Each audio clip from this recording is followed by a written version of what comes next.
All right, we're heading back to Westeros, but, forget everything you think you know about the War for the Iron Throne. Today, we're diving into a totally different, way more personal corner of the Seven Kingdoms, as we break down the next big thing, A Knight of the Seven Kingdoms. And that's really the big hook, isn't it? This isn't just another prequel. Nope. This is a journey into a completely different era, and it's going to give us a fresh look at a world we all thought we knew so well.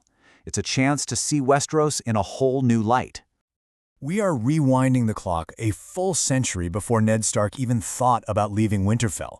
This puts us in this really unique time period, smack dab between the fiery drama of House of the Dragon and the whole winter is coming dread of Game of Thrones. It's a whole new playground of stories. So what's this story all about? Well, it's based on George R.R. Martin's amazing novellas, which fans affectionately call the Tales of Dunk and Egg. Think of it as a more on-the-ground view of the Seven Kingdoms. It's less about these giant armies and more about the dusty roads in between. And look, for anyone worried if they're going to get it right, here's the key detail. George R.R. Martin isn't just a consultant here. He is a co-creator, working shoulder to shoulder with Ira Parker. That level of involvement, that's a huge, flashing sign that this story is in exactly the right hands. So unlike the other shows with a million characters to keep track of, this one really zeroes in on an unlikely duo. And their journey? Well, it's the absolute heart of the entire series. So let's meet our heroes. First up, you've got Dunk, or Sir Duncan the Tall. He's not a lord, not a prince, he's a hedge knight, which is basically a freelance knight, just trying to make his way in the world. All he's got is his skill, his massive size, and a seriously strong moral compass. He's our window into what life is like for the common person in Westeros. And then there's his squire, Egg, who's hiding a secret so big it could change everything. See, he's not just some kid from the streets. He's actually Prince Aegon V, a Targaryen, traveling in disguise. And that secret right there, that's what drives all the tension and creates this incredible bond between these two. So you might be thinking, okay, no giant wars for the throne, not as many dragons. Why does this story matter? Well, because it's building a totally different kind of epic. This comparison just nails it, doesn't it? We're shifting gears from these huge, sprawling wars about power to a really intimate story about friendship, honor, and adventure. It's way less about who's on the Iron Throne and way more about two people just trying to do the right thing. And the setting is just crucial for this. The Targaryens are still in charge, yeah, but it's a time of relative peace. Dragons are more like myths than an actual threat. And that lets the story breathe, It lets us explore different parts of Westeros culture, the tournaments, the codes of chivalry, just daily life. A great story needs a great team to bring it to the screen. So let's take a quick look at the cast and the creators who have the huge job of adapting this beloved tale. So, stepping into those big shoes, we've got Peter Claffey as Dunk and Dexter Saul Ansel as Egg.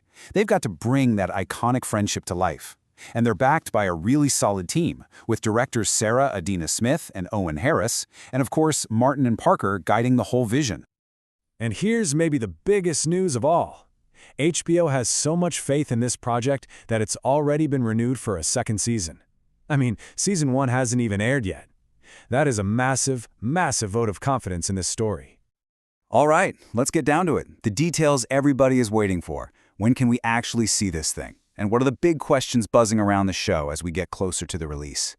Go ahead and mark your calendars. Production got rolling in mid-2024, and now we have an official premiere date, January 18th, 2026. The countdown has officially begun. And keeping with that focused story, the first season is going to be a tight 6 episodes. This tells me we're getting a really dense, well-paced story with no filler. It means every single moment between Dunk and Egg is going to count. So this is the classic challenge, right, for any adaptation. How do you pack in all that rich lore that the die-hard fans love without totally losing newcomers who are just meeting these guys? Finding that perfect sweet spot is going to be absolutely key. And for anyone who's read the books, this is everything. The novellas are built around these huge, iconic events, tense tournaments, fateful encounters, and all the simmering Targaryen family drama. So the big question is, how faithfully and how deep is Season 1 going to dive into all that? And what's this show going to look like? This is more than just about the budget. It's a huge creative choice. Are they going to go for that sweeping, grand, cinematic feel of Game of Thrones? Or are they going to go with a more intimate, grounded style that really matches the personal story? The whole feel of the show rides on this. And that really brings us to the final, and maybe the most important question of all. Is the theme right at the very heart of this story? In a world full of kings and dragons and power plays, can one good knight, can one decent person actually make a difference? We'll start to find out in 2026.